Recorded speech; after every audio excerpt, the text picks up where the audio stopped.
저희 관세사 이쪽 업종에서는 빌딩치기라고 표현을 해요. 그럼 해외 영업을 잘하는 노하우? K컬처라는 게 그 장벽이 빗장이 좀 허물어졌을 때쯤이면 엄청나게 큰 매출. 레드오션 시장을 남들이 생각할 때 잘 찾아보면 이게 블루오션일 수 있다. 그렇죠.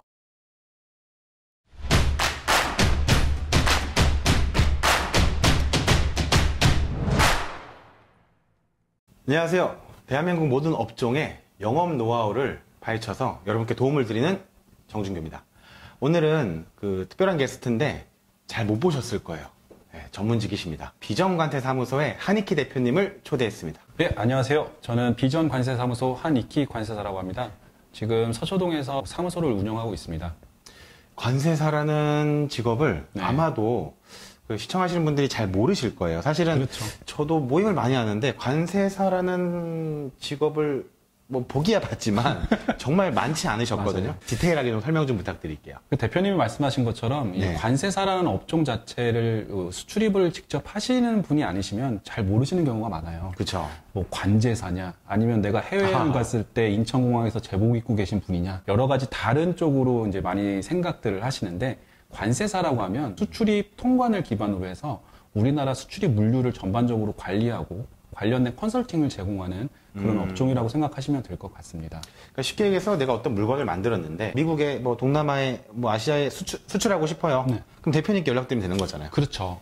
제가 이제 거기서 하는 업무는 수출입 통관을 하고 있기는 하지만 어쨌든 이쪽 관련 업종이라고 하면 물류 쪽도 다 이제 컨택이 가능하기 때문에 예, 뭐 말씀하신 대로 다 일사천리로 진행할 수 있습니다. 제가 얼마 전에 기사를 하나 봤는데 관세사, 뭐 변리사 이런 좀 전문 직종들이 우리나라 대표 고소득 연봉이라고 전 봤거든요. 그렇죠. 지금 그런 연봉을 지금 만들고 계시잖아요. 그렇게 저도 생각하고 싶습니다. 전 21년도일 거예요. 아마 그때 이제 전문직 포함해서 모든 직업에 대한 연봉을 이제 신문사에서 공개한 적이 있었는데 그때 저희 관세사가 1등을 했어요. 1등이었어요? 예, 그래서 저도 이제 사실 그걸 보고 관세사 이쪽 진입을 한 것도 없지 않아 있었는데 실질적으로 저희가 지금 현업에서 느끼는 거는 현실과 상상은 항상 틀리잖아요. 그렇죠. 그러다 보니까 조금 이제 괴리감이 있는 건 사실입니다. 근데 이제 뭐 열심히 하면 예, 올라갈 수 있겠죠. 영업을 잘해야 되잖아요. 그렇죠. 오늘 그래서 정준규 대표님한테 한 수 배우려고 나왔습니다. 아닙니다. 사실은 어느 업종이든 마찬가지예요. 뭐 앞으로도 이제 다양한 분들이 나오시겠지만 전문직이든 사업을 하시든 어떤 업을 하시든 간에 80%, 20% 이제 파레토 법칙이라는 게 20%의 사람들이 80%의 매출을 한다 뭐 그런 논리거든요.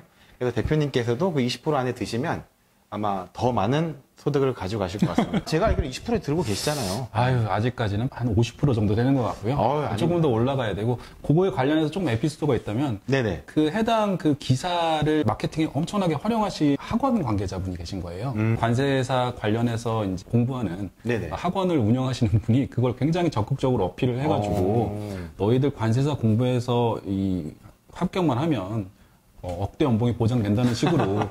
보장이 된다? 지금 와서 생각해보면 살짝 낚인 거 아닌가. 약간 그런 생각을 하고 있습니다. 그렇구나. 예. 그러면 관세사로서 고객 유치는, 그러니까 영업은 주로 어디서 많이 하세요? 이제 관세사라고 하면 영업 자체가 저희는 뭐 일반적으로 인바운드 쪽에서만 유통을 하시는 분들은 사실상 저희 이제 고객 대상은 뭐 잠재적인 대상은 될 수 있겠지만 고객 대상은 아니라고 보고요. 수출입을 직접 하시는 분들이라든지 아니면 물류 관계된 해외 운송 관련된 분들, 보통 포워더라고 표현을 하는데요. 예, 포워더 분들한테 이제 저희는 영업을 하게 되죠. 접근하는 방식도 조금 틀리고 예, 어쨌든 두 갈래로 나뉘게 됩니다. 알겠습니다. 대표님께서 영업하시면서 뭐 다양한 에피소드가 많으실 것 같은데 당연히. 그렇죠. 기초적이고 원초적이었던 방법이었던 것 같아요. 저희 관세사 이쪽 업종에서는 빌딩치기라고 표현을 해요. 빌딩치기? 저도 제가 초창기 때는 빌딩 타기라고 해서 그냥 소위 뭐 전단지 들고 그냥 막 정말 저도 많이 돌아다녔었거든요. 그런 거를 관세사분들 많이 하세요? 많이 한다기보다 이제 뭐 처음에 초창기에 보통 겪는 어떤 약간 과정이라고 봐야 되는데 사실상 처음에 이제 개업을 하거나 저희 쪽도 이제 오픈을 하게 되면 막막하잖아요. 사실 그렇죠. 거래처도 그렇게 많지 않은 상황에서. 그래서 저희가 선택할 수 있는 것 자체가 그렇게 많지가 않아요.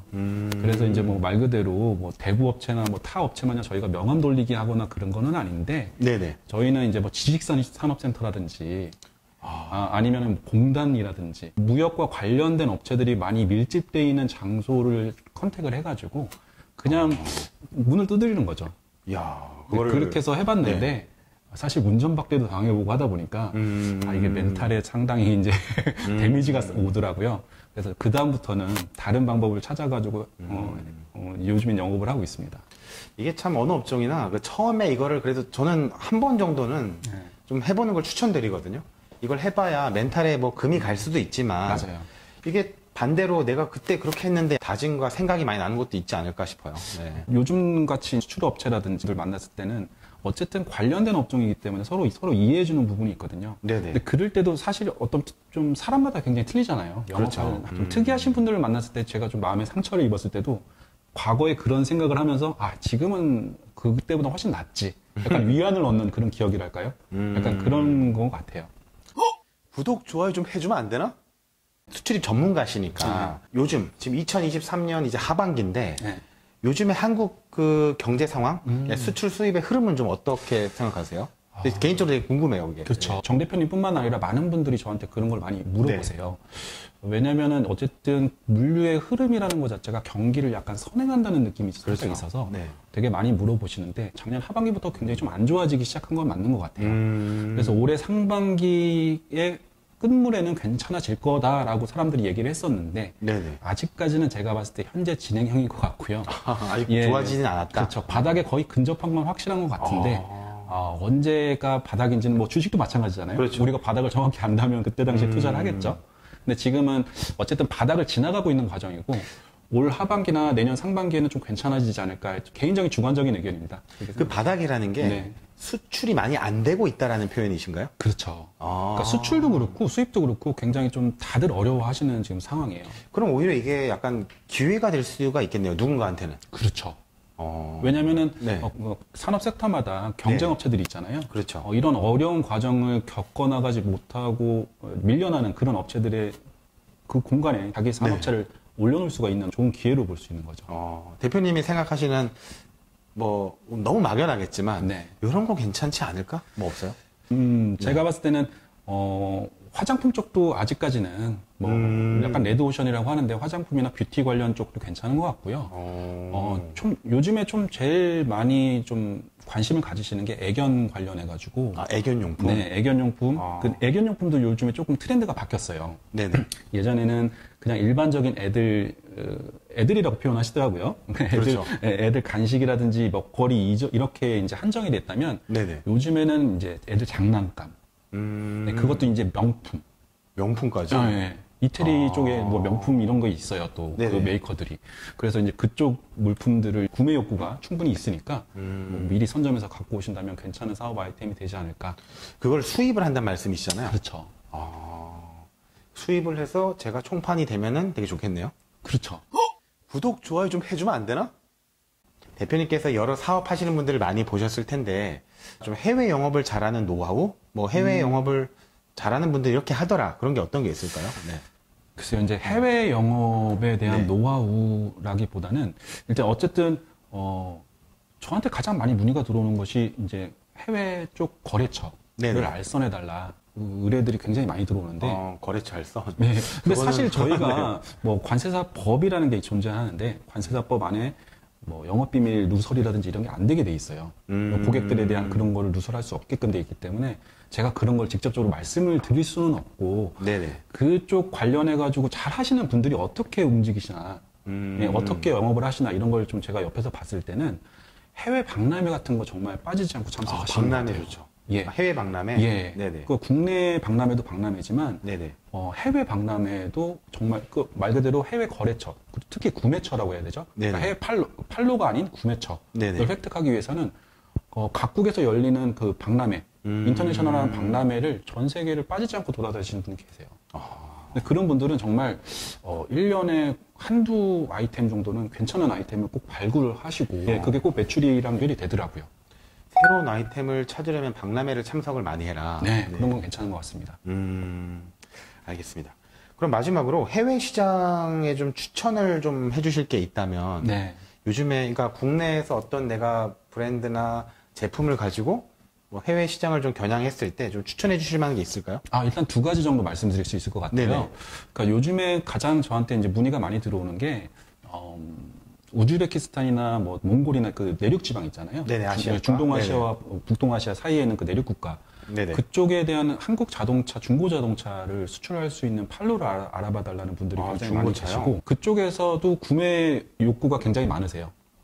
오히려 이제 수출자를 알아봐 달라는 이 요청도 있거든요. 그래서 지금 요런 쪽을 미리 준비하시면 괜찮을 것 같고, 두 번째는 지금 아시다시피 K컬처라는 게 요즘 그렇죠, 뭐 한류. BTS부터 네. 시작해서 한류 열풍이 이제 불다 보니까 유럽이라든지 예전에는 좀 동남아시아라든지 이런 뭐 개도국들한테만 관심이 네네. 좀 있었다면 요즘에는 선진국, 그러니까 이제 뭐 유럽이라든지 유럽이나 미국이나, 북미 쪽이라든지 네네. 이쪽에도 한국 컬처뿐만 아니라 굿즈, 상품, 거기에 더 나아가서 식음료, 식품까지도 이제 관심을 갖고 있거든요. 관심을 갖고 있지만 더더욱 증가할 예, 추세다. 더더욱 증가할 추세인데 뭐 조금 더 말씀을 드리자면 그쪽에서 지금 완벽한 공급책이 형성되어 있는 거는 대기업 몇 개 제품밖에 없어요. 그렇기 때문에 중견 중소기업 분들도 이걸 차근차근히 잘 준비해 나가시면 언젠가는 한번 폭발적으로 이쪽에서 성장이 되는 매출 성장을 기록할 수 있는 어떤 그런 좋은 기회가 되지 않을까 싶거든요. 다양하게 비즈니스를 하시는 분들이 네. 아이템을 많이 찾잖아요. 해외 쪽에 이런 K컬처를 잘 활용해서 레드오션도 앞으로 기회가 될 수 있는 것도 많다라는 말씀이시네요. 네, 그렇죠. 예를 들어서 네. 북미 쪽에 뭐 한인마트라든지 완전식품이라고 해야 되나요? 네네. 뭐 우리 그 간편식 뭐 이라든지 아니면 뭐 족발 뭐 이런 관련된 것 일반적으로 마트 가면 쉽게 볼 수 있는 제품들 있잖아요. 네네. 그런 제품들만 거기 갖다 놓을 수만 있다 그러면 구매하시려는 분들은 엄청 많으세요. 그렇구나. 예. 근데 이제 미국 같은 경우는 특히 FDA 쪽에서 수입이 금지는 아닌데 네네. 굉장히 까다롭게 검역을 하거든요. 그래서 지금 많은 업체들이 시도하시다가 중간에 포기하시고 이렇게 그 지금 과정이 엄청 어렵나 봐요. 엄청 어려워요. 정말 쉽지가 않습니다. 그러니까 완전히 수입이 금지라고 그러면 아예 시도조차 안 하시겠지만 네네. 금지는 아니에요. 금지는 아닌데 어쨌든 자국산 제품을 소비하게끔 유도를 해야 되기 때문에 약간 뭔가 장벽을 세워놓은 거죠. 네, 근데 이제 그거를 저는 끝까지 그렇게 갈 수는 없다고 봐요. 네네. 예, 언젠가는 그 장벽이 빗장이 좀 허물어졌을 때쯤이면 미리미리 준비해 놓은 업체 같은 경우에는 엄청나게 큰 매출을 올릴 수 있는 기회가 되지 않을까.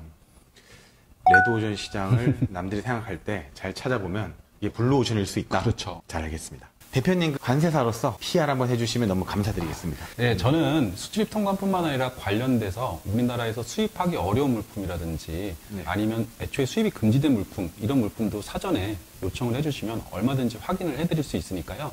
지금 수출입을 처음 기획하고 계신 분들이라든지 아니면 기존에 하셨던 통관이 마음에 안 드시면 언제든지 연락 주시면 성심성의껏 응대해드리겠습니다.